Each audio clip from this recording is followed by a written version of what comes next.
Et donc vous avez pu entendre donc les principaux éléments qui seront abordés tout au long de cette matinée, l'innovation en termes de création de contenu, l'innovation en termes de format publicitaire, l'utilisation de la data, les collaborations ou encore la mesure. Voilà, c'est le plan de tous les sujets qui vont être abordés au cours de cette matinée. Mais avant de rentrer donc dans le détail avec les autres tables rondes ou interviews, je vous propose donc ce que nous avons joliment nommé en interne d'un regard croisé. Il s'agit de 2 restitutions d'études.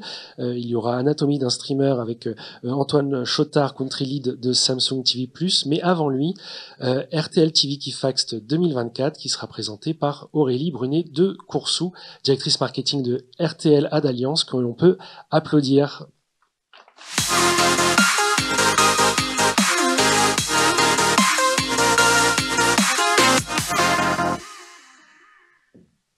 Bonjour à tous, je cherche mon petit clicker. Voilà. Ravie d'être ici avec vous. Je pense que la plupart d'entre vous ne me connaissent pas, donc merci pour l'introduction. Effectivement, tous les ans, RTL Ad Alliance, donc la régie internationale de RTL Group, présente son étude Total Video Key Fact pour analyser les tendances de consommation vidéo. Donc là, je vous en présente une version très condensée. Je vais faire de mon mieux pour être dans le temps imparti. Alors, l'axe de cette étude cette année, c'est d'étudier cette histoire d'amour, parfois difficile, ce couple en tout cas, que forment les humains et la tech, et de voir un petit peu, voilà, comment ce couple fonctionne, comment est-ce qu'il devrait fonctionner au mieux. Alors, qu'est-ce que les humains apportent dans ce couple? Évidemment, nos émotions, le cœur, cette capacité à se connecter avec d'autres humains, mais aussi avec des marques. Alors, pourquoi est-ce que c'est si important? Déjà, ça fonctionne. Le fait d'être concentré sur l'humain, sur ses émotions. On a une étude ici de System One, qui est une étude qui est assez intéressante si vous êtes intéressé sur le sujet, qui a analysé le fait que les publicités qui font appel à notre hémisphère gauche, ce sont les publicités qui vont être très rationnelles, qui vont aller apporter des faits, qui vont souvent être très centrés sur le produit, souvent qui appellent une réponse assez immédiate. En revanche, les publicités qui vont être, elles, plutôt tournées vers l'humain, sur un storytelling, sur créer de l'émotion, vont être des publicités qui vont faire appel plutôt à l'hémisphère droit de notre cerveau, a priori. Et c'est elles qui vont le mieux fonctionner pour tout simplement bâtir une marque, pour créer la mémorisation nécessaire. Et là, vous voyez également pour créer ce souvenir publicitaire, plus 60% par rapport aux créas qui font appel du coup à notre hémisphère gauche. Donc ça fonctionne de se centrer sur l'humain. Alors, qu'est-ce qu'on aime quand on parle de contenu vidéo? Alors là, on a la chance de travailler avec Glance, qui nous fournit ces chiffres que vous voyez à l'écran, et qui sont la donnée de consommation journalière de la télé linéaire de différentes régions. C'est toujours intéressant de repositionner l'Europe par rapport à d'autres régions du monde. Et donc là, vous voyez, sur une cible tout individu en 2023, la consommation de télé est très élevée, varie énormément d'un pays à un autre, de 3h13 tout de même en Europe. On a une petite vidéo avant de passer sur ce slide quand on parle de contenu et de ce qu'on regarde pour illustrer le top 1 dans certains pays. Donc un film Gadar 2 en Inde sur la guerre entre l'Inde et le Pakistan en 71. C'est souvent des contenus locaux. Le festival de musique de Sanremo en Italie qui domine les charts tous les ans depuis 70 ans. En Afrique du Sud, le premier programme regardé était une série, un daily soap qui s'appelle Usalo, qui est sur 2 dynasties, 2 familles dans ce pays qui s'affrontent. Aux États-Unis, le premier programme regardé en 2023, c'était la parade de Thanksgiving qui a lieu tous les ans depuis presque 100 ans à New York, et donc c'est un énorme show avec des ballons, etc. Et en Nouvelle-Zélande, c'était les news en février parce qu'il y a eu une tempête Gabrielle qui a fait d'énormes dommages sur le pays. Donc les personnes se sont c'était le premier programme malheureusement en termes de viewing en 2023 sur ce pays. Donc on veut des contenus avec lesquels on peut se sentir proche. Voilà, cette émotion est importante et surtout véhiculée par les contenus locaux. Et ça, les plateformes internationales de streaming l'ont évidemment bien compris. Et pour la première fois en 2023, ce qui était intéressant, c'était de voir que elles ont investi, ces plateformes, davantage pour la production de contenus originaux européens, donc 53%, davantage que pour acquérir des droits de séries ou de films européens. Donc il y a eu vraiment ce basculement l'année dernière. Et on le sait, pour produire ce contenu de qualité locale que nous demandons tous, dorénavant, la collaboration est souvent nécessaire entre les différents acteurs.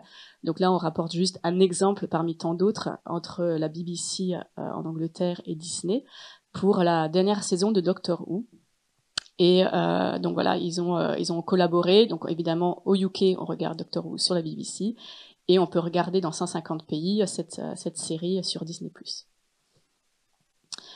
Alors, jusqu'à présent, tout va bien. Le problème, c'est que quand il s'agit de planifier, on a tendance également à suivre notre instinct. Ce sont des chiffres du UK, c'est toujours assez. Je pense qu'il y a l'équivalent en France, me disait Clément. En 2022, quand on demandait aux personnes qui travaillent dans l'industrie média en Angleterre, ils estimaient passer 53% de leur temps à regarder les plateformes de SVOD. Alors, ils savent ne pas être représentatifs de la population locale, et ils estiment que les Britanniques passent 31% de leur temps à regarder ces plateformes d'SVOD. Dans les faits, quand Barb, donc l'équivalent de médiamétrie en Angleterre, calcule effectivement le temps passé, il s'agit de 17%. Donc voilà, on est tous concernés par le fait que quand il y a des chiffres qui ne vont pas dans notre sens, on est très fort pour les ignorer. Et ce côté rationnel parfois nous manque quand il s'agit de planifier. Alors, on vous amène une petite session de mythbusting pour lutter contre certaines idées reçues. Donc, je vais juste vous en évoquer 3 aujourd'hui. La première, c'est le fait que maintenant on entend mais de toute façon les gens passent maintenant leur temps sur TikTok et sur Prime Video. Ça, on entend ça fréquemment. Alors non. Quand on regarde des chiffres, parce que le UK est bien avancé sur la mesure de la consommation vidéo. Ce sont des chiffres du premier semestre 2024 au UK sur une cible tout individu. Et là, vous voyez les audiences share. Alors, quand on somme tous les broadcasters, on a 55% d'audience share, de part d'audience. Si vous cherchez TikTok et Amazon Prime Video, c'est plutôt sur la droite du graphique. Donc, on est loin du compte. Idée reçue numéro 2. Alors, dorénavant, c'est vraiment les plateformes de SVOD qui ont le vent en poupe.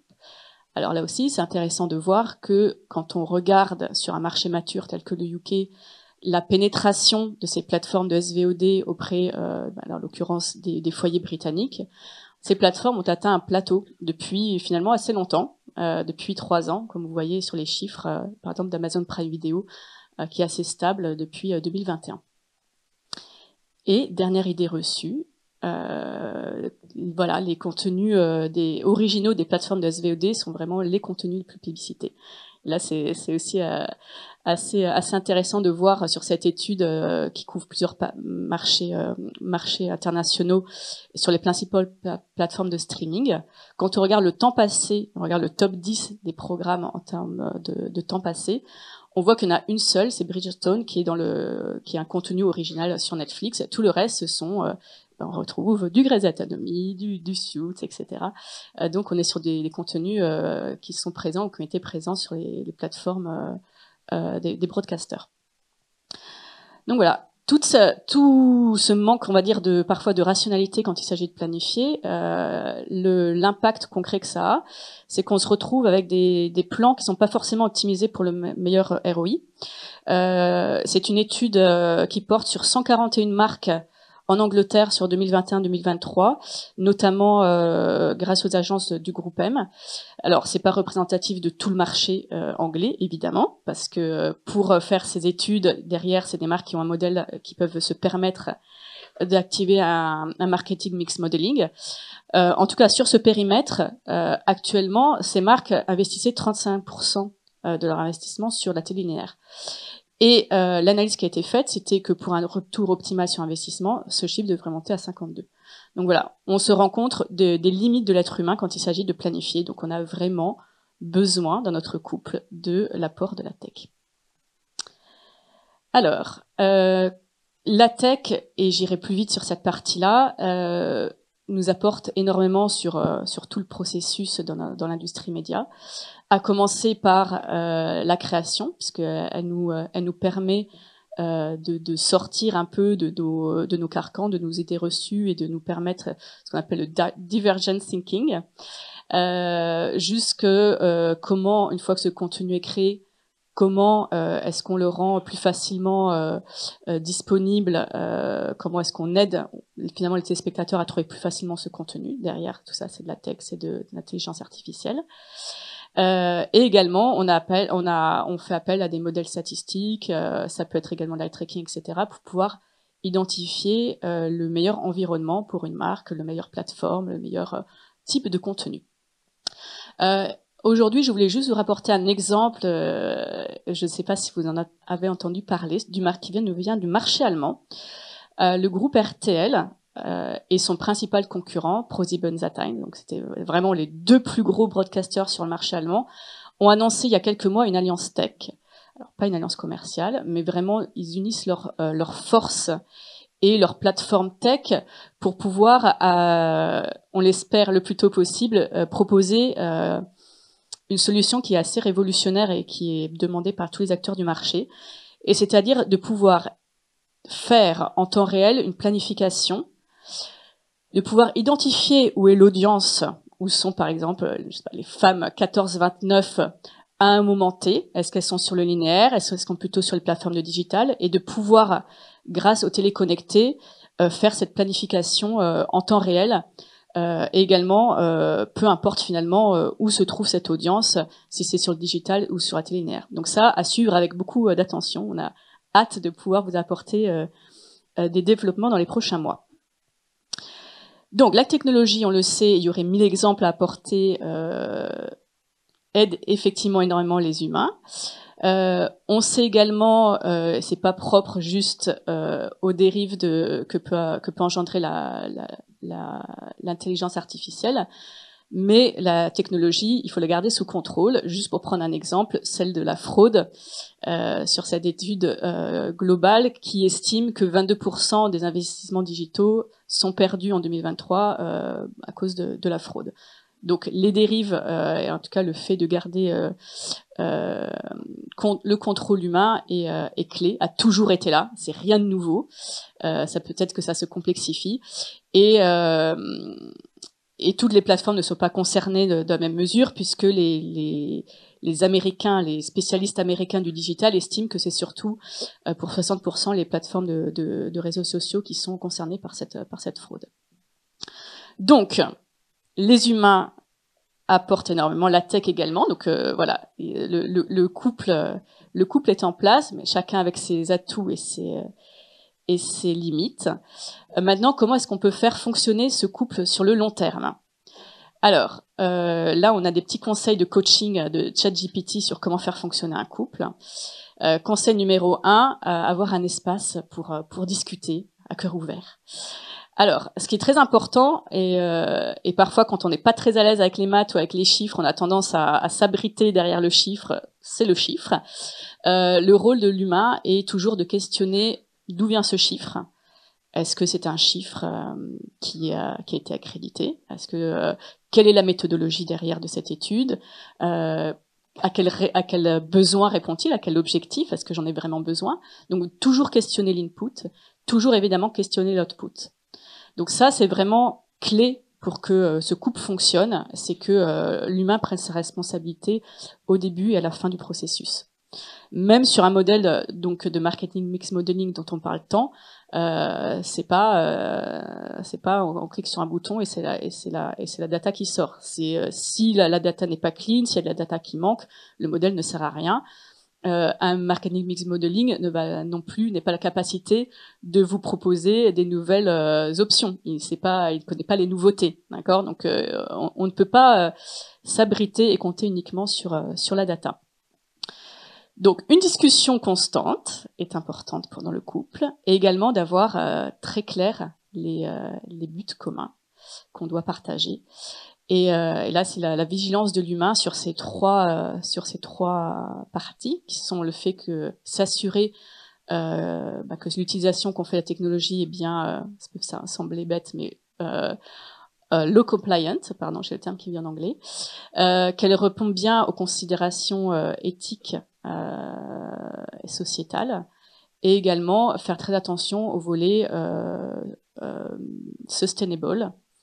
On voit là dans les news qu'il y a beaucoup d'acteurs tech qui commencent à relancer des centrales nucléaires. Donc voilà, on sait que ce sont des technologies qui sont gourmandes en énergie et il faut être sûr qu'on l'utilise, qu'on en a vraiment besoin quand on les utilise. Voilà, c'était un petit condensé. Si vous voulez en savoir plus, on a eu un event sur Total Video Key Facts la semaine dernière, donc vous avez une version longue à votre disposition sur Internet. Voilà, merci beaucoup.